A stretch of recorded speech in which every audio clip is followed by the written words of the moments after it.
ನೋಡಿ, ಇವತ್ತು ಕೇವಲ ಬೆಂಗಳೂರು ಮಾತ್ರ ಅಲ್ಲ, ರಾಜ್ಯದ ಬಹುತೇಕ ಎಲ್ಲ ಜಿಲ್ಲೆಗಳಲ್ಲೂ ಕೂಡ ವರುಣ ಸಿಂಚನ ಆಗಿದೆ. ಬೀದರ್, ಉತ್ತರ ಕನ್ನಡ ಸೇರಿದಂತೆ ಹಲವು ಕಡೆಗಳಲ್ಲಿ ಮಳೆಯಾಗಿದೆ.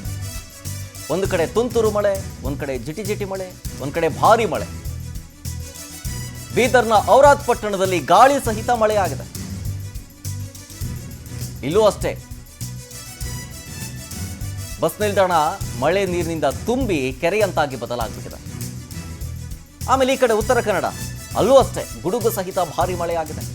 ಹೊನ್ನಾವರ, ಕುಮಟಾದಲ್ಲೂ ವರುಣ ತಂಪೆರೆದಿದ್ದಾನೆ. ಆ ಕಡೆ ಭಾಗದಲ್ಲಿ ಸಿಕ್ಕಾಬಟ್ಟೆ ಬಿಸಿ ಗಾಳಿ ಇರ್ತಿತ್ತು, ಆದರೆ ಮಳೆಯಿಂದಾಗಿ ತಂಪೆರೆದಿದ್ದಾನೆ. ಇದು ಬೀದರ್ನ ವಿಜುವಲ್ಸ್ ನೋಡ್ತಾ ಇದ್ದೀರಿ. ಗಾಳಿಯ ಸಹಿತ, ಬಿರುಗಾಳಿಯ ಸಹಿತ ಮಳೆ ಬರ್ತಾ ಇದೆ.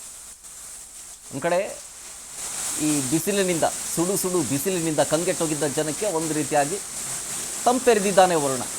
ಒಂದು ಕಡೆ ಖುಷಿಯ ವಿಚಾರ, ಮತ್ತೊಂದು ಕಡೆ ರಸ್ತೆ ತುಂಬ್ಕೊಂಡ್ಬಿಡುತ್ತಲ್ಲ, ಅದೇ ಪ್ರಾಬ್ಲಮ್ಮು. ಮಳೆ ಬಂದಿರೋದಲ್ಲ ಸಮಸ್ಯೆ, ರಸ್ತೆಯಲ್ಲಿ ನೀರು ತುಂಬಿಕೊಂಡು ಓಡಾಡೋದಕ್ಕಾಗ್ತಾ ಇಲ್ಲ. ಎಷ್ಟೋ ಮಳೆ ನೀರುಗಳು ಚರಂಡಿ ಮುಖಾಂತರ ಹೋಗಬೇಕು, ಚರಂಡಿಯಲ್ಲಿ ಜಾಗನೇ ಇಲ್ಲ, ಕ್ಲೀನ್ ಮಾಡಿಲ್ಲ, ಗಲೀಜಾಗ್ಬಿಟ್ಟಿದೆ. ಚರಂಡಿ ನೀರೆಲ್ಲ ರೋಡಿಗೆ ಬಂದುಬಿಟ್ಟಿದೆ. ನೋಡಿ, ಅದೇ ಬಸ್ ಸ್ಟ್ಯಾಂಡಲ್ಲಿ ಜನ ಓಡಾಡೋದಕ್ಕೆ ಜಾಗ ಇಲ್ಲ, ಗಲೀಜಾಗ್ಬಿಟ್ಟಿದೆ ನೀರೆಲ್ಲ, ಚರಂಡಿ ನೀರೆಲ್ಲ ಮೇಲಿಗೆ ಬಂದುಬಿಟ್ಟಿದೆ. ಇನ್ನು ರಸ್ತೆ ಪಕ್ಕ ಇರುವಂಥ ಮನೆಗಳ ಪರಿಸ್ಥಿತಿ ಅಂತೂ ಕೇಳಂಗೇ ಇಲ್ಲ, ಮನೆ ಒಳಗಡೆನೇ ನೀರು ನುಗ್ಗಿಬಿಡುತ್ತೆ. ನೋಡಿ, ಮತ್ತೊಂದು ಕಡೆ ಕಾರವಾರ ವಿಜುವಲ್ಸ್ ನೋಡ್ತಾ ಇದ್ದೀರಿ. ಕಾರವಾರದಲ್ಲೂ ಅಷ್ಟೇ ಗುಡುಗು ಸಹಿತ ಮಳೆಯಾಗಿದೆ. ಎರಡೂ ವಿಜುವಲ್ಸ್, ಬೀದರ್ ಮತ್ತು ಕಾರವಾರ ಎರಡೂ ಕಡೆಯಲ್ಲೂ ಮಳೆಯಾಗಿದೆ.